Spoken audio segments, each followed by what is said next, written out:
Souvent, on nous parle de bonheur. Je pense que toutes les personnes de bonne volonté, de bonne constitution, désirent être heureuses. Et c'est le propre de l'homme d'être heureux. Seulement, en tant que chrétien, on reconnaît deux sortes de bonheur.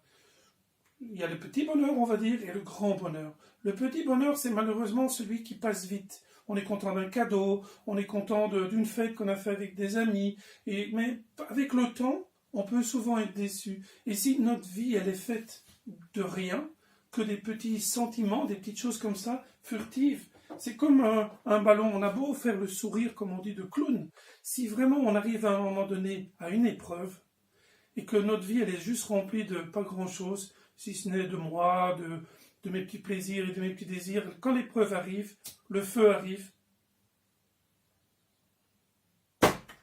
et c'est ce qui arrive dans la vie de tous les jours. Beaucoup de personnes perdent l'espoir et l'espérance. C'est quand même quelque chose de très important et de fondamental chez les chrétiens.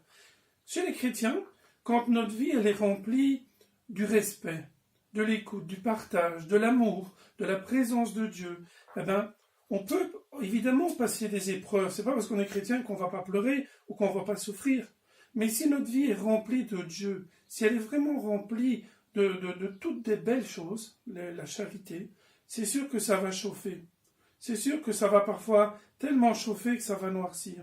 Mais si on est rempli de la présence de Dieu, quoi qu'il nous arrive, quel que soit l'état du feu ou de notre vie, nous passerons l'épreuve. Et c'est sûr que ce n'est pas toujours facile, mais je vous promets que si vous laissez Dieu entrer dans votre cœur, c'est pour le bonheur. Et c'est ça le bonheur. Le vrai bonheur, c'est la présence de Dieu dans notre vie, à chaque instant.